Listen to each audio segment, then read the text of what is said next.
உங்கள் வாழ்வை வாழ. Cheers! Senior Living by Casa Grande. Life begins at 50. 7 தலைமுறைகள் பாரம்பரியமிக்க ஒரே சித்த மருத்துவ ஸ்தாபனம் சேலம் சிவராஜ் சித்த வைத்தியசாலை. இப்பொழுது சேலம், ஈரோடு, சென்னை, ஹொசூர், திருப்பத்தூரில் தினசரி மருத்துவரை சந்திக்கலாம். தொடர்புக்கு 9842722500. National Arogya expo AYUSH conclave ஜனவரி 9ல இருந்து 12 வரைக்கும் Chennai heartfulness institute, Babuji memorial ashram, மணப்பாக்கத்தில். ஹாலிடேஸ்னாலே அது நம்ம GT Holidays தான். GT Holidays, South India's #1 travel brand. You know you are special when you're with GT Holidays. நேர்களே வணக்கம், இது சாணக்யா. நீங்கள் பார்த்து கொண்டிருப்பது 7th Sense at 7 PM. தினமும் மாலை 7 மணிக்கு நம்ம 7th Sense நிகழ்ச்சியில் தொடர்ந்து அரசியல் பரபரப்புகளை சுட சுட உங்களுக்கு பிளேட்டில் வச்சு கொடுத்துட்ருக்கோம். ஒரு தீர அலசல், அதை ஆராய்ந்து பின்னால் இருக்கும் முக்கியமான நிகழ்வுகள், அதை அழகாக கோர்த்து உங்கள் முன்னால் வைத்து வருகிறோம். இன்றைய முக்கியமான விஷயம் என்னவென்றால், இன்னைக்கு பல முக்கியமான விஷயம். இன்னைக்கும் திமுக காங்கிரஸ் அப்படின்றது அவர்களுடைய சண்டை அப்படின்றது இருக்கிறது. இன்னைக்கும் அதை பற்றி விவாதிக்கிறதுக்கு நிறைய இருக்கிறது. அதை தாண்டி ஒரு முக்கியமான விஷயம் அப்படின்னா, அது தேசிய ஜனநாயக கூட்டணியில் இந்திய தொலைக்காட்சிகளில் முதல் முறையாக அப்படின்னு சொல்ற மாதிரி ரொம்ப நாள் கழிச்சு ஒரு பாசிட்டிவ் நகர்வு நடந்திருக்கிறதோ அப்படின்ற ஒரு ஸ்கூப் நமக்கு கிடைத்திருக்கிறது. ஒரு ஃபர்ஸ்ட் டைம் ஒரு green flag after long time அப்படின்றது அவங்க எப்போ ஏப்ரலில் 2025 கூட்டணி அமைத்தார்களோ அதற்கு பிறகே வந்து ஒரு சுணக்கம், மோதல், உட்கட்சி பூசல், கூட்டணிக்குள் பூசல், இருந்த கூட்டணி இருக்குமா, இல்லாத கூட்டணி வருமா, மெகா கூட்டணியா, மெகால மேவே காணும், எங்க கா வரப்போகுது, இப்படின்னு பல விஷயங்கள், கிண்டல், கேலி, நக்கல் அப்படின்னு தொடர்ந்து ஊடக வெளிச்சம் நெகட்டிவ் சென்ஸ்ல மட்டுமே இருந்தது.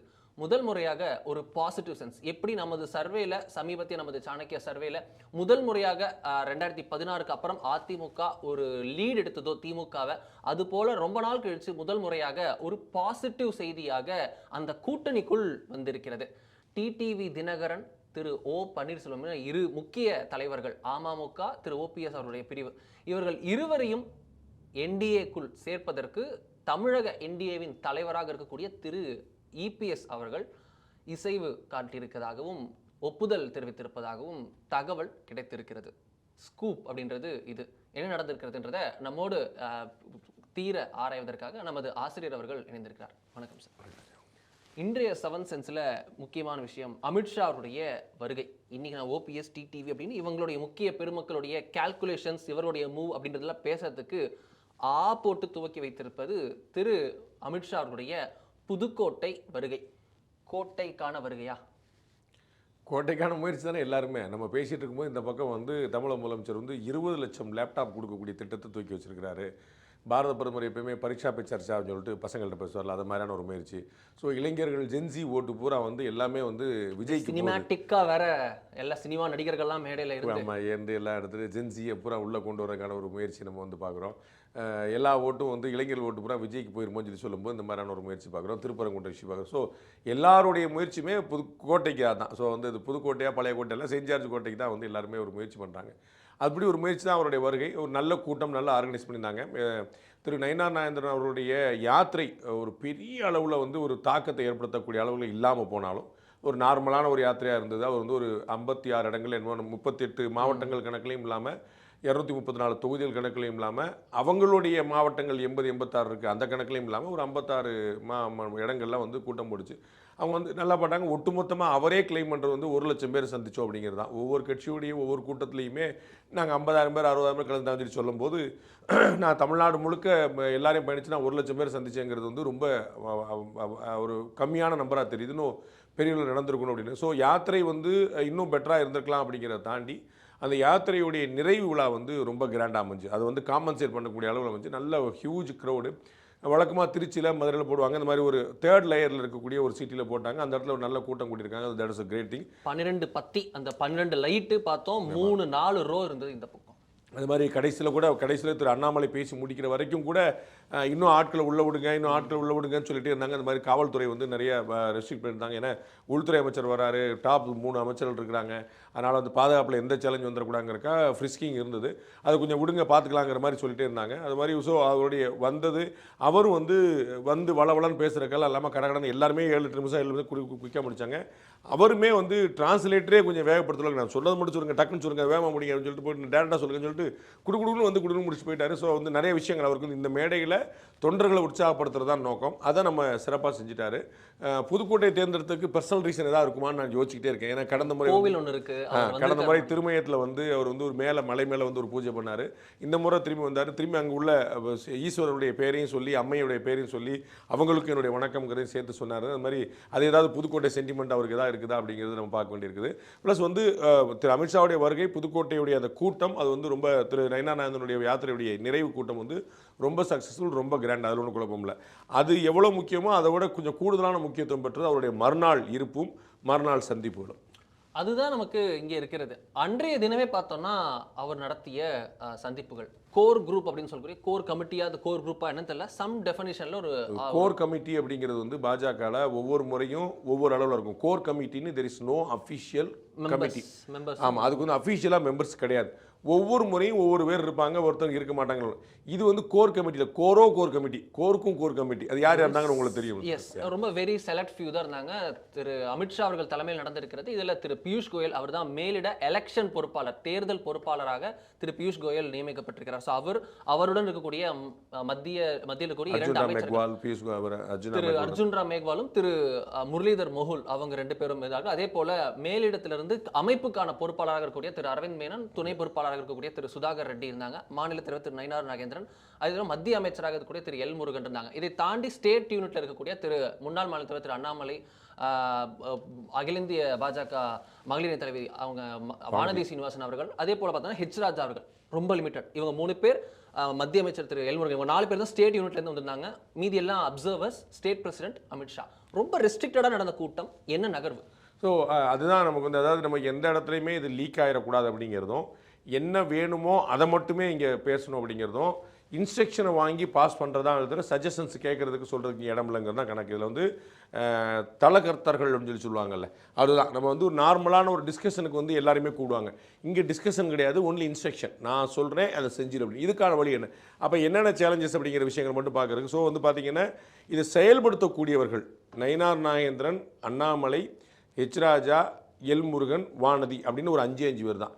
இது இன்ஸ்ட்ரக்ட் பண்ணுறவங்க கிட்டத்தட்ட ஒரு 7 பேர் விட்டாங்க. இதில் எல் முருகனும் கூட நீங்கள் அந்த பக்கம் தான் கொண்டு போய் சேர்க்கணும், அந்த மாதிரியான நிலைமை. ஸோ வந்து இதெல்லாம் செயல்படுத்த டெல்லின்னு தான் பார்க்கணும். அப்படி தான் இந்த இடத்துல நீ பார்க்கணும். ஏன்னா வந்து ஃபீல்டு வந்து அவருக்கு வந்து வேறு ரெஸ்பான்சிபிலிட்டிஸ் இருக்கிறதுனால. ஸோ அது இப்போ எப்படி நம்ம வந்து ஏடிஎம்கே கூட பேச போகிறதுக்கான என்ன விஷயங்கள் பாக்கி இருக்குது, அலையன்ஸில் என்ன விஷயங்கள் பாக்கி இருக்குது, எவ்வளோ போக முடியும்னு விஷயங்களை ஃபைனலைஸ் பண்ணுறது. ஏன்னா வந்து ஜனவரி ஆரம்பிச்சிருச்சு, நம்ம ஏற்கனவே சொன்ன போல ஜனவரி 26க்குள்ளே எல்லாமே ஒரு கிளியர் பிக்சர் கிடைக்கும் அப்படின்னு. அப்போ வந்து திரும்பி ஒரு வர முடியாது, அடுத்த பிப்ரவரி வருஷத்தில் பிரச்சாரங்களுக்காக வந்துடணும். அப்படிங்கிறனால இப்போதைக்கு வந்து பாஜகவுடைய மேலிட தரப்புலேருந்து என்ன இன்ஸ்ட்ரக்ஷனுங்கிறத ஒரு கிளியர் ஃபைனல் ஒரு டிக்டமாக கொடுக்கறதுக்கான ஏற்பாடு.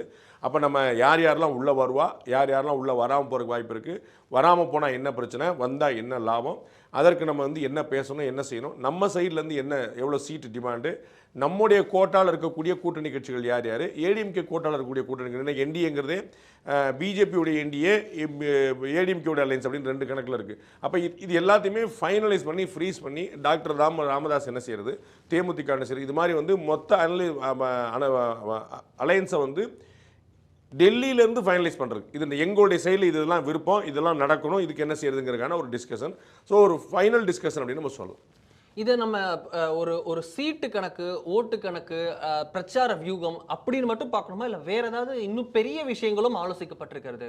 ஏன்னா இதே போல தான் வெஸ்ட் பெங்காலையும் முகாமிட்டு முக்கிய தலைவர்களை, முக்கியமான எல்லாரையும் ஸ்டேக் ஹோல்டர்ஸாக இருக்கக்கூடிய அந்த டிசிஷன் மேக்கர்ஸ் எல்லாத்தையும் வைத்து ரொம்ப தீவிரமாக ஆலோசனை செய்திருந்தார் திரு அமித்ஷா. அதோடைய வீரியம், இதோட வீரியம் என்ன எதிர்பார்த்து நம்ம இருக்கலாம்? நீங்கள் வேற ஏதாவது பெரிய விஷயம் அப்படின்னு சொல்கிறது நீங்கள் எதை சொல்கிறீங்கன்னு எனக்கு புரியலை. ஆனால் நம்ம வந்து வெஸ்ட் பெங்கால்லையும் தமிழ்நாட்டிலையும் அவங்க எக்ஸ்ட்ராடனரி கேர் எடுத்திருக்கிறது அமித்ஷா அவருடைய புதுக்கோட்டை ஸ்பீச்சிலேயே கிடைச்சி ரொம்ப தெளிவாக சொன்னார். 2024க்கு பிறகு நமக்கு வந்து பாஜகவுக்கு வந்து தொடர்ந்து ஏறுமுகம் தான். 2024 எத்தனை ஸ்டேட்டில் ஆட்சியை பிடிச்சோம், 2025 எத்தனை ஸ்டேட்டில் ஆட்சியை பிடிச்சோம், 2026 தமிழ்நாடு அண்ட் வெஸ்ட் பெங்கால் ஆட்சியை பிடிக்க போகிறோம் அப்படின்னு சொன்னார்.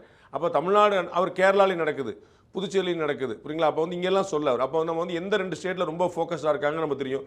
என்னுடைய கணக்கில் இஃப் எம் நாட் ராங், தமிழ்நாட்டோட ஒரு % எக்ஸ்ட்ரா 49-51 அப்படிங்கிற மாதிரி வெஸ்ட் பெங்காலில் தான் எக்ஸ்ட்ரா ஃபோக்கஸ் ஆகாங்க. ஏன்னா அவங்க வந்து கிட்டத்தட்ட ஒரு 100 சீட் அங்கே வச்சிருக்காங்க, ஆல்மோஸ்ட் நெருக்கி. அப்போ வந்து அந்த இடத்துல நம்ம வந்து ஒரு ஆட்சி பிடிக்கிறதுக்கான வாய்ப்பு வந்து அதிகம். இப்போ இங்கேயும் வந்து கூட்டணி கட்சி தான் அப்படிங்கிறனால ஏடிஎம்கே விட்டுறாங்க. ஸோ ஃபஸ்ட்டு ரெஸ்பான்சிபிலிட்டி வந்து ADMK lies with ADMK. So நம்ம வந்து நம்ம சைடில் அவங்களுக்கு வந்து எதுவும் இடைஞ்சல் கொடுக்காம அவர் வந்து ஃபெசிலிட்டேட் பண்ணுறது மட்டும்தான் வேலைங்கிறனால இவர் செகண்ட் ஆயிடுச்சு. அப்போ ரெண்டுலேயுமே வந்து அவங்களுக்கு ஆட்சி எப்படியாவது பிடிச்சிருந்தோம், என்டிஏ ஆட்சி திரும்ப திரும்ப சொன்னார். ஸோ வந்து எப்படியாவது ஆட்சியை கொண்டு வந்தோங்கிறதுல ரொம்ப தெளிவாக இருக்காரு. அது வெஸ்ட் பெங்கால் நீங்கள் அதனால தான் அது எக்ஸ்ட்ரானரி இன்ட்ரெஸ்ட். அதில் வேறு என்னென்ன விஷயங்கள் பேசியிருப்பாங்கன்னா ஸ்ட்ராட்டஜி. நான் வந்து இப்போ வந்து இன்றைக்கே வந்து ஒரு சில இடங்கள் கிளம்பிட்டாங்க. தேமுதிகக்கு வந்து 8, ஆனால் வந்து அவங்க வந்து 15 கேட்டாங்க. இந்த மாதிரிலாம் இவ்வளோ டீட்டெயில் போயிருக்காது நான் ரொம்ப தினமாக நம்புகிறேன். ஏன்னா உள்ளே உட்காந்துருக்கிறவங்க தேமுதிக இல்லாமல் நீங்கள் தேமுதிக 8 7 பேச முடியாது. அப்போ இது வந்து ஓவரால் பிக்சர் நமக்கு என்னென்னா யார் யாரெல்லாம் உள்ளே வர வாய்ப்பு இருக்குது, யார் யாரெல்லாம் வெளியே போக வாய்ப்பு இருக்குது, யார் யார் கன்வின்ஸ் ஆவாங்க, யார் யார் அவுட் ஆஃப் கண்ட்ரோல், நம்மளால் முடியாது அப்படிங்கிறது. எதை வந்து ஏடிஎம்கே மூலமாக டீல் பண்ணலாம், எதை நாம் டீல் பண்ணலாம். அப்போ அவங்களுக்கு காம்பன்சேட் பண்ணுறதுக்கு வேறு என்ன செய்ய வேண்டியிருக்கும், நம்ம வந்து எதை முன்னிறுத்தலாம். டிஎம்கே வந்து ஸ்ட்ராட்டஜி என்னவாக இருக்குது, டிவிகேவுக்கு வந்து காங்கிரஸ் போவாங்களா இல்லையா, டிவிகே இங்கே வரக்கான இது மாதிரி லார்ஜர் விஷயங்களை ஃபைனலைஸ் பண்ணுறதுக்கு சரி இனிமேல் டிவிகேவை எதிர்பார்க்காதீங்க, அந்த முடிவு எடுக்கப்பட்டிருக்கலாம். உங்களுக்கு புரியுங்களா. இனிமேல் வந்து நோ மோர் அலையன்ஸ். நம்ம வந்து இப்போ வரைக்குமே சமீபம் வரைக்குமே 2 நாள் முன்னாடி வரைக்குமே வந்து திரும்ப தமிழிசை போன்றவர்கள் தம்பி இங்கே வந்தால் தான் நல்லது அப்படிங்கிற மாதிரி நிறைய விஷயங்கள் சொல்லிட்டு இருந்தாங்க. ஸோ அப்படி ஒரு எதிர்பார்ப்புமே கூட இருந்தது. நேற்றே திரு நயினார் அவர்களுடைய பேச்சில் பார்த்தோம்னா அவர் கரூருக்கான அந்த மரணங்களுக்கான ஒரு பழி வந்து அந்த ஒட்டுமொத்த இதுவும் வந்து திரு செந்தில் பாலாஜின்னு சொன்னாலும் திரு விஜய் லேட்டா வந்தாருன்றத அந்த லைன்ல ஸ்ட்ரெஸ் பண்ண 12 மணிக்கு வரேன்னு சொல்லிட்டு 7 மணிக்கு தான் வந்தாருங்கிறத அவங்க ஒரு அழுத்தினாரு. 41 உயிரிழந்தாங்கன்னு சொல்றாரு. ஸோ வந்து இந்த இடத்துல வந்து இனிமே தாவேக்கா கிடையாது, தாவேக்கா பத்தி காத்திருக்க வேண்டாங்கிற முடிவு எடுத்துக்கலாம். இது மாதிரி லார்ஜர் இன்ஸ்ட்ரக்ஷன்ஸும் டிசிஷன் மேக்கிங் நடந்திருக்கலாம். நம்ம எப்படியாவது தேமுதிக உள்ளே கொண்டு வந்துருங்க, எப்படியாவது பாமக 2 வருஷத்தையும் உள்ளே கொண்டு வந்துருங்க அப்படின்னு இந்த மாதிரி டிடிவி ஓபிஎஸ் மாதிரி கொண்டு இந்த மாதிரி லார்ஜர் டிசிஷன் எடுப்போம். எலெக்ஷன் மேனிஃபெஸ்டோவில் நம்ம என்ன சொல்லலாம், நம்ம வந்து வெஸ்ட் பெங்காலுக்கு என்ன பண்ணியிருக்கோம், இங்கே என்ன பண்ணணும் அப்படிங்கிறத இது மாதிரியான ஒரு லார்ஜர் இன்ஸ்ட்ரக்ஷன்ஸ் இருந்திருக்குமே தவிர மைக்ரோ லெவலில் அவங்களுக்கு 7 கொடுத்துருங்க 8 கொடுத்துருங்க, பாலக்கோடு யாருக்கு வேணும், திருச்சிராப்பள்ளி யாருக்கு கொடுக்கணும், இந்த மாதிரியான விஷயங்கள் போயிருக்காது. அது வந்து ஊடகங்கள் வந்து ரொம்ப ஓவராக எக்ஸ்ட்ரா வந்து ஆர்வ கோளாறில் போடுறாங்க. அவ்வளோ தூரத்துக்கு இல்லை. இது வந்து ஒரு அந்த வியூகத்துக்கான ஒரு ஃபைனல் டிசிஷன். இப்படி தான் நம்ம பண்ண போகிறோம், இப்படி தான் நம்ம செய்ய போகிறோம், இவங்க நம்ம கூட இருக்க போகிறாங்க, இதுதான் நம்முடைய அட்டாக் மோட், அவ்வளோதான். அதற்கு பிறகு மற்ற விஷயங்கள்லாம் இங்கே இருக்கக்கூடிய தளபதிகள் முடிவெடுப்பாங்க. ஸோ இது வந்து ஒரு ஈகிள் பெர்ஸ்பெக்டிவ்ல ஒரு மேக்ரோ வியூல இருந்து மேலிருந்து பார்த்து இதெல்லாம் இவ்வளோ இருக்கணும் அப்படின்னு தன்னுடைய அரசியல தன்னுடைய ஆயுத படைபலத்தை தயார் நிலையில எப்படி இருக்கணும்னு ஒரு பண்ணுறதுக்கான ஓவர் வியூ. ஆமாம், overall view, over view, macro வியூவில் வந்து மைக்ரோ மேனேஜ்மெண்ட் வந்து மைக்ரோ மேனேஜ்மெண்ட் தான். நான் சொல்றது மைனூட் டீட்டெயில்ஸ் இப்போ பேசப்படலன்னு சொல்கிறேன். மேனேஜ்மெண்ட் வந்து மைக்ரோ மேனேஜ்மெண்ட் தான். பட் யாருக்கு எவ்வளோ சீட்டு, யாருக்கு எந்தெந்த சீட்டுங்கிறலாம் பேசப்படலை. தேமுதிக நமக்கு உள்ளே இருக்கலாமா முடியாதா, அது வந்து யார் பேசுனா கேட்பாங்க, பிரேமலதாட்ட பேசலாமா சுதீஷ்ட பேசலாமா, இதுதான் அவங்க கணக்கு வச்சிருப்பாங்க. இப்போ சின்னவர் வந்து டாக்டர் யார் கேட்பாரு, பெரிய டாக்டர் யார் பேச்சை கேட்பார், இந்த மாதிரியான விஷயங்கள் பேசி வச்சுட்டு எல்லாரும் உள்ளே இருக்கிறதுக்கு என்ன வழியோ அதை பாருங்க, எல்லாரும் நம்ம கூட இருக்கணும். நம்ம வந்து எந்த மாதிரியான சான்ஸ் கொடுத்துடக்கூடாது.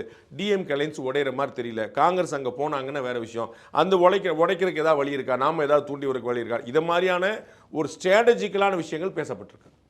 ஓகே, இதுதான் துரிதமான நகர்வுகள். அப்படின்னா அடுத்துதான் முக்கியமானது வந்தார் வேலுமணி, நடந்தது ஆலோசனை அப்படின்ற மாதிரி தான் நம்ம இதை பார்க்க வேண்டியதாக இருக்குது. திரு வேலுமணி அவர்கள் திரு அமித்ஷா வருவதற்கு முன்பாகவே அந்த ஹோட்டலுக்கு நட்சத்திர விடுதிக்கு வந்தார். அந்த புதுக்கோட்டை மீட்டிங்கை திரு அமித்ஷா அவர்கள் எவ்வளோ ஃபாஸ்ட்டாக பண்ணார், துரிதமாகும்ன்றதே அங்கே தான் இருக்குது. திரு நயினார் அவர்கள் வந்து அமித்ஷா அவர்களுக்கு ஒரு இன்ட்ரோ லீடு கொடுக்க போகும்போது அதெல்லாம் பரவாயில்ல டிரான்ஸ்லேட்டர் வாங்க அப்படின்னு சொல்லிட்டு டிரான்ஸ்லேட்டர் வச்சு அவ்வளோ சீக்கிரம் ஸ்பீச்சை முடிச்சுட்டு உடனே கிளம்பி போனார். ரஷ் பண்ணி போனது பார்த்தோன்னா முக்கிய மீட்டிங் மல்டிபிள் ஹார்ஸ், ஒரு 4, 5, 6 ஹார்ஸ் அது போயிருக்கு அப்படின்னு நமக்கு அங்கே இருந்து சொல்கிறாங்க. இன்னொன்று அந்த மீட்டிங் முடிச்சுட்டு திரு வேலுமணி அங்கேயே நைட் ஸ்டே பண்ணதாகவும் சொல்கிறாங்க. காலையில் தான் திரு கிளம்பி போய் திரு இபிஎஸ் அவர்களை சந்தித்திருக்கிறார். திருப்பி இன்னைக்கு வந்து மோடி அவர்கள் பேரில் நடத்தப்பட்ட அந்த பொங்கல் விழாக்கு பிறகு திரு வேலுமணி அவர்கள் வந்திருக்கிறார். திரு வேலுமணி அவர்கள் வந்தது இதுவே முதல்ல ஒரு சிக்னிஃபிகண்டாக பார்க்கணுமா, இல்லை இது ஒரு ஸ்னப் அப்படின்னு பார்க்கணுமா? ரொம்ப பியூட்டிஃபுல்லான ஒரு மூவ். இதில் வந்து நமக்கு தெரியக்கூடியது வந்து திரு எடப்பாடி பழனிசாமி அவர்களுடைய ஆளுமை அண்ட் அவருடைய அப்பர் ஹேண்டு. அமித்ஷா நேரடியாக வந்திருக்கிறாரு 1-to-1 மீட்டிங்கு. ஆனால் நான் வராமல் என்னுடைய தூதர் அனுப்புகிறேன் அப்படிங்கும்போது திரு வேலுமணிக்கான முக்கியத்துவம், ஆனால் நான் யார் அப்படிங்கிறதுக்கான. ஸோ ஏடிஎம்கே வந்து திரு இபிஎஸ் ஓவராக பண்ணுறாருங்க, திரு இபிஎஸ் தன்னை ஜெயில் தான் நினச்சிக்கிறாருங்க, திரு இபிஎஸ் வந்து இறங்கியே போக மாட்டாருங்க அப்படின்னு சொல்லி சொல்கிறாங்கல்ல. இபிஎஸ்ஐ இபிஎஸ் ஆகவே பாஜக ஏற்றுக்கொண்டிருக்கிறது அப்படிங்கிறதுக்கான மெசேஜ். ஸோ வந்து இபிஎஸ் ஓவராக பண்ணுறாரா அப்படின்னு ஏடிஎம்கேல நிறைய பேர் முணுமுணுத்துட்டு இருக்கும்போது இல்லைங்க, நான் யாருங்கிறத தெரிஞ்சுக்கங்க, நான் யாருங்கிறத பாஜக தெரிந்திருக்கிறது அவர்கள் புரிந்து உணர்ந்து செயல்பட்டு கொண்டிருக்கிறார்கள். நீங்கள் வந்து ஓவராக நினச்சக்கூடாதீங்க. திரு இபிஎஸ் வந்து சேலத்தில் இருந்தார், அவர் வேறு நிகழ்ச்சியில் கலந்துட்டு இருக்கார். ஸோ அவர் தமிழ்நாட்டில் இல்லாமல் இல்லை, அவர் கன்னியாகுமரி பக்கம் போயிட்டு ஒரு 8 மணி நேரம் ட்ராவலுங்க அப்படிங்கிற நிலைமையில் இல்லை, ஒரு 3 மணி நேரம் ட்ராவலில் அவரே நேரடியாக ரீச்வலாக தான் இருந்தார். பட்ஜெட் செஷனே விட்டுட்டு தான் நம்ம அங்கே கூட்டணிக்கு அங்கே டெல்லிக்கே போனோம். ஆமாம், அதனால் வந்து அது ஒரு பெரிய ப்ராப்ளம் இல்லை அவங்க. பட் வந்து இது வந்து என்னென்னா, நம்ம வந்து ஒரு பஃபர் எப்பவுமே வேணும். நீங்கள் வந்து ஃபைனலாக நீங்கள் நேராக திரு இபிஎஸ் அவர்கள் பேசிட்டாருன்னு வச்சுக்கோங்களேன், அவரும் திரு அமித்ஷா பேசிட்டாங்கன்னா நாளைக்கு சொல்கிறேங்கிறதுக்கு அங்கே ஒன்றும் இல்லை. ஏன்னா அங்கே அவர் தான் சொல்லணும். அப்போ வந்து ஒரு ஒரு டைம் பையிங்க்கு ஒன்று வந்து ஒரு விஷயம் தேவைப்படுது. அப்போ வந்து திரு வேலுமணி அவங்க போயிட்டு வரும்போது அவர் என்ன நினைக்கிறாங்கிறது, ஏன்னா அவருக்கு வந்து 4 பக்கம் தெரியும். அவருக்கு வந்து திருமதி சசிகலாவையும் தெரியும், திரு டிடிவியும் தெரியும், திரு இபிஎஸையும் தெரியும், திரு அமித்ஷாவையும் தெரியும், எல்லாரையுமே தெரியும். ஸோ அவங்க எல்லா பக்கமும் தெரிஞ்சவர் அப்படிங்கிறனால இன்னொரு விஷயம் நமக்கு என்னது, ஒன்று திரு இபிஎஸ் அவருடைய நம்ம ஆளுமையை பற்றி பேசுகிறோம், இன்னொன்று வச்சுட்டு வேலுமணிக்கும் அவருக்கும் புகைச்சல். உங்களுக்கு நீங்கள் வந்து இதில் சரி பண்ணிக்க வேண்டிய தெரிஞ்சிக்க வேண்டிய விஷயங்களுக்கு சொல்ல வரேன். வேலுமணி வந்து ரிபல் பண்ணுறாரு, அவர் இங்கே சீனில் இல்லை, அவர் கூட இல்லை அப்படிங்கிற மாதிரி விஷயங்களுக்கும் ஒரு முடிவு கிடைக்குது. இபிஎஸ் உடைய ரெப்ரஸன்டேட்டிவாக வேலுமணியே இருக்கிறார். உங்களுக்கு புரியுங்களா? இபிஎஸ் உடைய குரலாக அவர் வந்து நிற்கிறாருங்க. இப்போ இந்த மாதிரியான இடங்களில் வந்து ஒரு ஏடிஎம்கேக்குள்ளே ஒரு கிளாரிட்டி இருக்குது, அவங்களுக்குள்ள வந்து இந்த மாதிரி மிஸ் அண்டர்ஸ்டாண்டிங் இல்லை அப்படிங்கிறதும், ஏடிஎம்கேக்கும் பிஜேபிக்கும் ஒரு தெளிவான ரிலேஷன்ஷிப் இருக்குது, அங்கேயும் இந்த மிஸ் அண்டர்ஸ்டாண்டிங் இல்லைங்கிறது தெளிவாக சொல்லுது.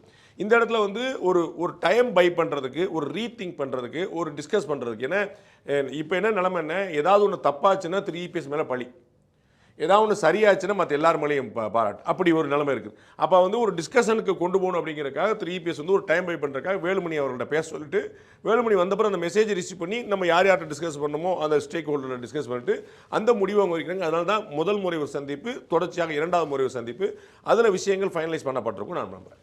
இதே போல தான் இது நம்ம குறை சொல்றதுக்கு ஒன்றும் இல்லை. ஏன்னா முன்னாடி ஏடிஎம்கே பிஜேபி அலையன்ஸ் நடந்த போதும் பார்த்தோம் அப்படின்னா, முதலில் நடந்த சந்திப்பு ஈஷா யோக மையத்தில் நடந்த காம்ப்ளெக்ஸ் நடந்த சந்திப்பு திரு அமித்ஷா அவர்களுக்கும் திரு வேலுமணி அவர்களுக்கும். அங்கேயும் திரு வேலுமணி அவர்கள் தான் சந்தித்தார் திரு அமித்ஷா அவர்களை. அங்கே வந்து பேஸ்மெண்ட் போடப்பட்டு தான் நம்ம பார்க்குறோம் அது கூட்டணி வரைக்கும் போய் முடிந்தது. ஸோ அப்படி இருக்க இந்த இதில் நம்ம எப்படி சார் புரிஞ்சுக்கிறது, வேலுமணி அவர்களுடைய இது அப்படின்னு தான் பார்க்கணுமா, இல்லை ஒரு பாசிட்டிவ் மூவ்மெண்ட்டுக்கான ரூட் கரெக்டாக இருக்குது அதுலேயே போகிறாங்க அப்படின்னு? ஈஷா யோகா மையத்தில் திரு வேலுமணி அவர்களும் திரு அமித்ஷா அவர்களும் சந்தித்த பிறகு என்ன நடந்துச்சு? பாசிட்டிவாக கூட்டணி அமைஞ்சது, அவ்வளோதான். ஸோ மெட்டீரியலைஸ் ஆகிறதுக்கு முந்தின ஸ்டேஜ் இது அப்படின்னு பார்க்கலாம். அவ்வளோதான். ஸோ வந்து அதான் ஏற்கனவே சொன்ன போல, ஒன்று திரு இபிஎஸ் அவர்களுடைய தூதராகத்தான் திரு வேலுமணி இருக்கிறார். அப்போ என்ன தெரியுது, இந்த 6 பேரில் ஒருத்தர் வேலுமணியாக இருந்தார், அது உண்மைதான், மறுக்கிறதுல. நம்ம வந்து நெடுஞ்சாலை நகரில் திரு இபிஎஸ் வந்து நம்ம வந்து எல்லாரையும் ஒன்றா சேர்த்துக்கலாம்னு சொல்லி குரல் கொடுத்தவங்கள திரு வேலுமணி இருந்தார். திரு வேலுமணி அவர்கள் அந்த 6 பேருமே சந்திக்கலை அப்படின்னு திரு இபிஎஸ் முதல்ல மறுத்திருந்தார், அப்படி ஒரு சந்திப்பே நடக்கலன்னு. பிறகு வந்து ஒப்புக்கொண்டார், ஆமாம் அப்படின்னு சந்திச்சான்னு சொன்னால், அப்போ எல்லாருமே என் கூட தான் இருக்கிறாங்கன்னு சொல்லி ஒப்புக்கொண்டார். அப்போ திரு வேலுமணி எஸ், அதுதான் இந்த இடத்துல தான் நமக்கு வந்து வேலுமணி அவர்களுடைய அந்த முக்கியத்துவம்னு வந்து நிற்கிறது. எஸ், அதான் திரு வேலுமணி அவர்கள் வந்து அவர் வந்து திரு இபிஎஸ் ரெப்ரஸன்டேட்டிவ் தான் இருக்கிறாருங்கிறதுக்கு இன்னொரு உதாரணம் அது. அவ்வளோதான். ஏற்கனவே ஈசா யோகமத்தில் நடந்த சந்திப்புலையுமே அவங்க பாசிட்டிவாக அந்த சந்திப்பு நடந்துச்சு, அதுக்கு வந்து அலையன்ஸே முடிஞ்சது. இந்த முறையுமே பார்த்தீங்கன்னா, நான் ஏற்கனவே சொல்கிறேன், ஒரு பஃபர் டைம் நம்ம வாங்கிட்டு நம்ம வந்து கருத்தை ஆலோசனை பண்ணிட்டு நம்ம சொல்கிறோம்.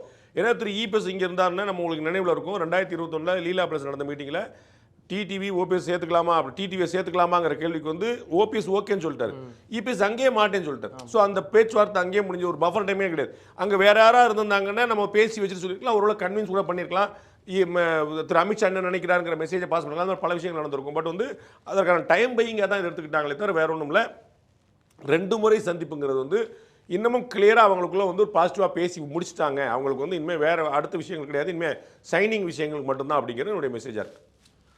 இதில் தான் விஷயம் வந்து இருக்கிறது. எந்த கூட்டணியில் திரு டிடிவி தினகரன், திரு ஓ பன்னீர்செல்வம், அமமுகவும் திரு ஓபிஎஸ் அவருடைய அதிமுகவுடைய அந்த பிரிவும் எங்கே போய் இணைய இருக்கிறது?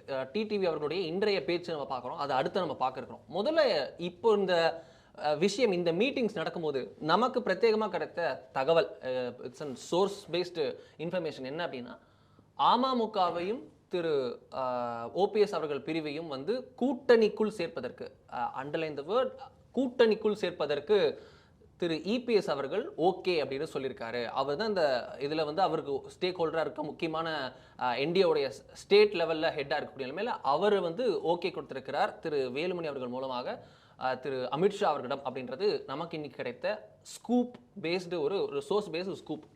எப்படி நம்ம பார்க்குறோம்? அப்படி தான் தகவல் சொல்லுது. பட் வந்து என்னால் அதை இன்னும் உறுதிப்படுத்த முடியல. நமக்கு வந்து இன்னும் கொஞ்சம் டைம் எடுப்பாங்க போல் தெரியுது. நம்ம வந்து இவங்க நம்ம ஏற்கனவே பல முறை சொன்னது போல் அதில் இன்னைக்கு வரைக்கும் மாற்றம் கிடையாது. திரு ஓபிஎஸ் and திரு டிடிவி 2 பேருடைய முதல் விருப்பம் வந்து இதுதான். நான் வந்து வேற ஒரு இடத்துல கிராஸ் செக் பண்ணும்போது அவங்க வந்து இன்னும் பிடி கொடுக்கல, தலைவர் பிடி கொடுக்கல, ஐ மீன் திரு இபிஎஸ் அவர்கள் இன்னும் பிடி கொடுக்கலங்கிற மாதிரி சொல்கிறாங்க. அதுதான் திரு டிடிவி அவர்கள் வேறு மாதிரி பேசுனதுக்கான சந்தர்ப்பமாகவும் சொல்கிறாங்க. பட் இன்னும் ஒரு சோர்ஸில் நம்ம அதை வெரிஃபை பண்ண வேண்டியிருக்கு. we can wait. பட் நம்ம எப்பயுமே பல முறை சொன்ன மாதிரி இன்னமும் அதில் வந்து நமக்கு எந்த குழப்பமும் இல்லை. நமக்கு வந்து ரொம்ப ஸ்ட்ராங்காக சொல்லுது அவருடைய விருப்பம் வந்து என்டிஏவோட தொடர்பு தான் 2 பேருக்கும். அதில் எந்த செகண்ட் தாட்டும் கிடையாது. என்டிஏலேருந்து நாங்கள் வெளியேறிட்டேன் அப்படின்னு திரு ஓபிஎஸ் சொன்ன பிறகு தான் அமித்ஷாவை சந்திச்சாருங்கிற மறந்துடக்கூடாது. இன்னைக்கு திரு டிடிவி அவர்கள் வந்து மாவட்ட செயலாளர் கூட்டத்துக்கு முன்னாடி ப்ரெஸ் மீட்டில் கொடுக்கும்போது ரொம்ப தெளிவாக துரோகியும் கிடையாது, எதிரியும் கிடையாது, நண்பரும் கிடையாது, யாரும் கிடையாது. அதாவது வந்து நாங்கள் எதை பற்றி நாங்கள் கவலைப்பட போகிறோம். முன்னாடி வந்து என்ன ஆனாலும் துரோகியை பற்றி நாங்கள் வரமாட்டோம்னு சொல்லி சொன்னார். நம்ம வந்து எஸ் அங்கதான் இங்க வந்து நிக்குது திரு டிடிவி தினகரனுடைய பேச்சு. அதுவே வந்து நமக்கு அவருடைய சிக்னல். யாருக்கான சிக்னல்? 3 தரப்புக்குமான சிக்னலா, 2 தரப்புக்கா, இல்ல ஒரே தரப்பு அதான் முதன்மை தரப்பு, அது இல்லாட்டி தான் இன்னொரு தரப்பு அப்படின்ற மாதிரிக்கான சிக்னலா? எப்படி புரிஞ்சுக்கிறது? அவர் வந்து சிக்னல் மாதிரி கொடுக்கல, அவர் வந்து கலங்கரை விளக்கம் மாதிரி சுற்றுறாரு. அது அப்படியே ஃபுல்லாக எல்லா பக்கம் போகுது. ஸோ எந்த பக்கம் நிற்குதோ அது அந்த பக்கம் போய் நிற்கும். அது வந்து 4 பக்கம் வருது. அது வந்து எந்த பக்கம் அவங்க வந்து பட்டன் அமுக்குறாங்களோ அந்த பக்கம் நின்றுக்கூடும். ஸோ வந்து அவர் சொல்கிறது ஒரு எக்ஸ்ட்ரா வார்த்தைக்கு போயிட்டார். எதிரின்னு கூட நாங்கள் பார்க்க மாட்டோம்னு சொல்லிட்டார். அது வந்து இதுவரை வரைக்கும் சொல்லாது. அவர் வந்து திமுக தீய சக்தி அப்படின்னு சொல்லி இடையில சொல்லிட்டு இருந்தவர். திரு விஜய் சொல்கிறதுக்கு முன்னாடி வந்து அதிகமாக ஏடிஎம்கேவோட அதிகமாக வந்து இவர் தான் சொல்லிட்டு இருந்தார். தீய சக்தி திமுகன்னு அம்மா எங்களுக்கு சொல்லியிருக்காங்கன்னு தான் சொல்லிட்டு இருந்தார். இப்போ வந்து அதை சொல்கிறது இல்லை. இன்னைக்கு வந்து அவர் பேசும்போது எதிரியும் கிடையாது, துரோகியும் கிடையாது, யாரையுமே நாங்கள் பார்க்க போகிறதில்ல. தமிழ்நாட்டுக்கு எது நல்லது அது வழக்கமாக சொல்கிறது, எங்களுக்கு எது நல்லது அதுதான் முக்கியமானது. ஸோ எங்களுக்கு எது நல்லதோ நாங்கள் அதை செய்வோங்கிற எடுத்து போயிட்டோம். அப்போ வந்து எங்களுக்கு ஒரு பொலிட்டிக்கல் அங்கீகாரம் கிடைக்கணும். அப்போ அதுக்கு தான் நாங்கள் வந்து முக்கியத்துவம் கொடுப்போம். எங்களுக்கு வந்து ஆட்சியில் பங்கு கிடைக்கணும். நாங்கள் வந்து எங்களுடைய எம்எல்ஏக்கள் அமைச்சர்களாகணும், அம்மா மக்கள் முன்னேற்ற கழகத்துடைய எம்எல்ஏக்கள் அமைச்சர்களாகணும் அப்படிங்கிற பாயிண்ட்டை சொல்கிறாரு. ஸோ வந்து அவர் வந்து எந்த பக்கம் போக ரெடியாக இருக்கிறாருன்னு தான் பார்க்குறோம். இந்த ஃபைனலைசேஷன் இன்னைக்கு திரு இபிஎஸும் திரு வேலுமணியும் திரு அமித்ஷாவும் வந்து பேசி முடிச்சிருக்கக்கூடிய விஷயங்கள் இவருக்கு நல்ல விதமாக சொல்லப்பட்டு இவர் வந்து தொடர்றதற்கான வாய்ப்புகள் இருக்குது. ஆனால் அது வந்து இன்னும் 50-50 சாய்ஸாக தான் இருக்குன்னு நினைக்கிறேன். அவருக்கு வந்து தாவேக்காக்கான கதவு திறந்திருக்கு. ஆனால் தாவேக்கால அவர்களுக்கு என்ன, காங்கிரஸ் கட்சி அங்கே வந்து இவங்கெல்லாம் போனாங்கன்னா இவர்களுக்கு வந்து ஆட்சியை பிடிக்கலாம், ஒரு புஷ் பண்ணி பார்ப்போங்கிற அளவுக்கு நம்பிக்கை வரலாம். ஆனால் திரு டிடிவி தினகரன் ரொம்ப நிதானமான நடைமுறை உண்மை தெரிந்த அரசியல்வாதி திரு ஓபிஎஸ் அவர்களை போலவே காங்கிரஸ் கட்சி வராமல், திமுக கூட்டணியில் யாருமே உடையாமல், கம்யூனிஸ்டுகளோ விடுதலை சிறுத்தைகளோ மதிமுக மற்றவங்களாம் வராமல் திரு விஜய் அவர்கள் தனியாக நின்று அவர்களோடு திரு ஓபிஎஸும் திரு டிடிவி போனாங்கன்னா திரு செங்கோட்டையன் அவர்கள் போன அளவுக்கு தான் தாக்கம் ஏற்படுத்தும். அதற்கு மேலே ஒரு தாக்கம் ஏற்படுத்த ஆஹா ஓபிஎஸ் போயிட்டார், ஆஹா டிடிவி போயிட்டாருன்னு ஊடகங்களுக்கு ஒரு லட்டு கிடச்சி ஏடிஎம்கே ஸ்னப் பண்ணுறதுக்கு உதவுமே தவிர திரு விஜய் அவர்களுடைய கூட்டணியில் வந்து ஒரு 15% வாக்குகள் கூடிருச்சு. அவங்க ஏற்கனவே 20 வாங்கினார், இவங்க ஒரு 15 போயிட்டாங்க, 35 ஆயிடுச்சு, இனிமேல் வந்து அவங்க ஆட்சியை பிடிச்சிருவாங்க நிலைமை வராது. அது வந்து ஏற்கனவே சொன்ன போல அவர்களுக்கு வந்து விழக்கூடிய வாய்ப்புகளை உத்தரவாதப்படுத்துறதுக்கு உதவும். ஏன்னா காங்கிரஸ் கட்சி வராமல் அந்த அலையன்ஸில் வந்து ஆட்சியை பிடிக்கிறதோ எதிர்கட்சி ஆகிறதோ திமுக அதிமுகவுக்கு ஒரு சவாலை ஏற்படுத்துவது அந்த நிலைமை கிடையாது. அதனால திரு டிடிவி தினகரனும் நாம போய் அங்கே போய் இருந்துட்டு நம்ம ஏன்னா ஏற்கனவே கடந்த முறையில் 2021 2024 அவர் பட்டிருக்கிறார். ஸோ அவர் தனியாக நின்றுலாம் பாடுபட்டு அவர் ட்ரை பண்ணி நமக்கு வந்து அதில் பெருசாக ஒர்க் ஆகலைங்கிற பார்த்துருக்காரு. அப்போ இப்போ வந்து அவருக்கு வந்து மெட்டீரியலைஸ் ஆகிறது முக்கியம். அவர் ரொம்ப தெளிவாக சொல்லியிருக்காரு, எங்களுடைய கட்சி வளர்ச்சி முக்கியம் சொல்லியிருக்காரு. எங்களுடைய கூட்டணி ஆட்சி, நாங்கள் கூட்டணியில் எங்களோட மந்திரி சபையில் நாங்கள் இருக்கணுன்ற வரைக்கும் பேசியிருக்கோம். அது ஒரு ட்ரெண்டு. இப்போ அக்கா அண்ணி பிரேமலதாவும் சொல்லியிருக்காங்க, எல்லாருமே சொல்லியிருக்காங்க. அது வந்து மாணிக் தாக்கூர் இன்னைக்கு ட்வீட் போட்டார், எல்லாருமே அது விரும்புகிறாங்க. விஜய் புண்ணியத்தில் அது வந்து விஜய் வந்து ஒரு ஆஃபர் போட்ட உடனே அன்னைக்கு வந்து திருமாவளவன் வந்து நீ யார்ப்பா சொல்கிறதுக்கு, இதெல்லாம் ஏடிஎம்கே டீமுக்கு தானே சொல்லணும். ஆனால் அங்கே ஒருத்தர் வந்து இதில் கடையில் வந்து 1 கிலோ தக்காளி 2 ரூபா தான் சொல்லி சொல்லும்போது எல்லாரும் இந்த பக்கம் மார்க்கெட்டில் பார்ப்பாங்களே, என்ன பாஸ் அவர் 2 ரூபான்றாரு நீங்கள் என்ன சொல்றீங்கன்னு கேட்பாங்கல்ல. ஸோ 2 ரூபாய்க்கு உண்மையாக பொய்யாங்கிறது இந்த பக்கம் இருக்கட்டும். ஆனால் அவர் 2 ரூபாய்க்கு கொடுக்குறாரு, நீ என்ன செய்ய போகிறாங்கிற கேள்வி அது மார்க்கெட்டை கொலாப்ஸ் பண்ணி விட்டார்ல, அதில் ஒன்றும் குழப்பம்ல. அதனால தான் இன்றைக்கி எல்லாருமே strongly advocating for coalition government அப்படி ஒன்று வந்து நிற்கிதுல. ஸோ வந்து இவர் என்ன நினைப்பாருன்னா அது அந்த பக்கம் கோலிஷன் வரைக்கும் போகிறாங்கிற விஷயம். முதல்ல வந்து அம்மா மக்கள் முன்னேற்ற கழகத்துக்குன்னு எம்எல்ஏக்கள் வேணும், இது முதல்ல நினைப்பார். அப்போ அது யார் எங்கே எம்எல்ஏக்கள் மெட்ரிலைஸ் ஆகும்னா கட்டாயமாக வந்து தாவேக்கா கூட மெட்ரிலைஸ் ஆக முடியாது இவர் மட்டும் இருந்தார்னு. ஏடிஎம்கே இல்லாமல் ஏடிஎம்கே அலையன்ஸுக்கு வராமல், டிஎம்கே அலையன்ஸுக்கு போகாமல், காங்கிரஸ் வந்து டிவிகே அலையன்ஸுக்கு வராமல், திரு விஜய்யுடைய கட்சியில் கூட்டணியில் இவங்க மட்டும் சேர்ந்தாங்கன்னா எம்எல்ஏ வரக்கான வாய்ப்பு ரொம்ப கம்மி. திரு ஓபிஎஸ் திரு டிடிவி இது போன்ற ஏதாவது 1-2 பேர் வர்றதுக்கான வாய்ப்பு இருக்கான்னு நம்ம அதை 3ஆம் கட்டமாக பார்க்கணுமே தவிர மற்றபடி வர்றதுக்கான வாய்ப்பு கிடையாது. அவங்களுக்கு வந்து அவங்களுக்கு அம்மா மக்கள் முன்னேற்ற கழக எம்எல்ஏக்கள் இருப்பார்கள், அவர்கள் அமைச்சராவார்களுக்கெல்லாம் வாய்ப்பே கிடையாது. காங்கிரஸும் வந்துருச்சுன்னா ஒரு ஃபார்மிடபிள் அலையன்ஸாக அது வந்து நிற்கும். அப்போ நம்ம வந்து இது பேசலாம். அப்போ இவருடைய முதல் வாய்ப்பு இன்னமும் ஏடிஎம்கே கூட தொடர்றது தான், பிஜேபி கூட தொடர்றது தான், என்டியோட தொடர்றது தான். அப்படின்னா தான் இவர் எதிர்பார்க்குற அந்த கூட்டணி அரசு, கூட்டணி அமைச்சரவை, எம்எல்ஏக்கள், அமைச்சரங்கள்லாம் சாத்தியம். இல்லை டிஎம்கேல போனால் சாத்தியம். பட் டிஎம்கேல போனால் நான் ஏற்கனவே சொன்ன போல திரு ஓபிஎஸ் அவர்களுக்கும் சொல்லியிருந்தேன், ஒருவேளை சூரியன் மேற்கே உதித்து மாறி மாறி என்ன பல விஷயங்கள் நடந்து அதிர்ச்சி தர அரசியல் எல்லாமே நடக்கலாம், நிரந்தர நண்பரும் இல்லை, நிரந்தர பகிர்வுங்கிற மாதிரி நடந்து திமுக கூட்டணிக்கு திரு டிடி போயிட்டாருன்னு அவர் எம்எல்ஏ வரலாம், எம்பி வரலாம். பட் அவருடைய அரசியல் எதிர்காலத்துக்கு வந்து ஒரு பெரிய கேள்விக்குறியா அவருக்கும் திரு ஓபிஎஸ் அவர்களுக்கும். ஏன்னா அவங்க வந்து திமுக எதிர்ப்பில் தான் அவர்கள் முழுக்க முழுக்க இருந்தவர்கள். அவர்களுக்கு அடையாளம், கட்சி அடையாளம் எல்லாமே தான். அது அப்படின்னு வச்சுக்கிட்டு நீங்கள் வந்து அவங்க போய் சேர மாட்டாங்கன்னு தான் நான் நினைக்கிறேன். சேர்ந்தாங்கன்னா ஒரு மிகப்பெரிய கேள்விக்குறியாகும். அதனால் வந்து அவங்களுடைய 2 வாய்ப்பு வந்து ஏடிஎம்கேவா டிவிகேவாங்கிறது இருக்குது. டிவிகே கூட போனால் எம்எல்ஏக்களுக்கான உத்தரவாதம் இல்லை. ஸோ என்டிஏ கூட இருந்தாங்கன்னா எம்எல்ஏக்களுக்கான உத்தரவாதம், வாய்ப்பு கிடைச்சா ஆட்சியில் பங்களிக்க வரைக்கும் அமித்ஷா அன்கோ வந்து அவங்க ஏதாவது சப்போர்ட் பண்ணி பண்ணக்கூடிய வாய்ப்பு இருக்குது. அதனால் அவங்களுடைய ஃபர்ஸ்ட் விருப்பம் இங்கே தான் தொடருதுன்னு நான் நினைக்கிறேன். இதில் தான் ஒரு கேள்வி, இவர்களுடைய முக்கியத்துவம் என்ன? அமமுக, ஓபிஎஸ் அவர்களுடைய தரப்பு, இவர்கள் இருவரும் வந்து பார்க்கும்போது இவருக்கு 2 எம்எல்ஏ தான் இருக்குது. இவங்களுக்கு ஒரு 3% இருக்காங்க, 2% இருப்பாங்க. கடந்த தேர்தலிலேயே ரொம்ப 2021 ரொம்ப வந்து வீழ்ச்சியை சந்தித்தது அமமுக. லோக்சபா எலெக்ஷன்ஸில் பிஜேபி கூட்டணியில் ஒரு முக்கிய பிளேயராக அவர் வந்தது அந்த கூட்டணிக்கு வந்து ஆஹா அப்படின்ற மாதிரி ஒரு ஃபேஸஸில் ஒரு ஏற்றுறதுக்கு ஒரு முக்கியமான ஸ்டேஜை கொடுத்தது. அந்த கூட்டணிக்கு ஒரு அங்கீகாரத்தில் திரு ராமதாஸ் அவர்கள், திரு ஜி கே வாசன், திரு டிடிவி அப்படின்னு ஒரு வந்து நிற்கிறதுக்கு உதவியது.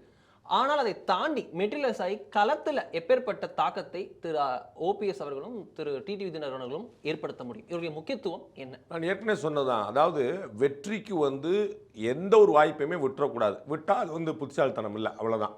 திரு டிடிவியும் திரு ஓபிஎஸும் இருந்து தான் வெற்றி பெற வேண்டும்ங்கிறது இல்லை. திரு டிடிவி இல்லாமல் தான் 2021 அவங்க வந்து கிட்டத்தட்ட ஒரு 75 சீட் அடித்தாங்க. நான் ஏற்கனவே சொன்னோம் 2006 மறைந்த முதலமைச்சர் ஜெயலலிதா அவர்கள் பெற்றதை விட கூடுதலான சீட்டுகளை வந்து ஏடிஎம்கே பெற்றுச்சு.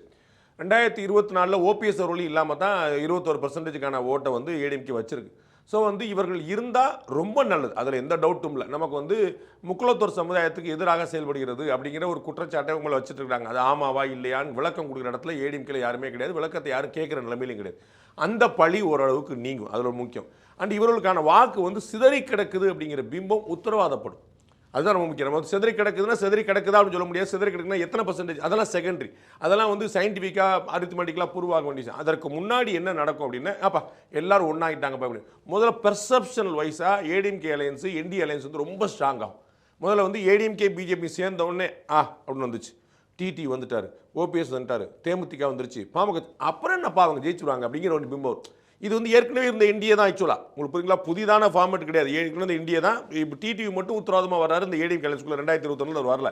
இந்த ஏடிஎம்கே சேர்ந்த பிறகு அவர் வருவாருங்கிற ஒரு வேல்யூ அடிஷனாக அவர் நிற்பார்.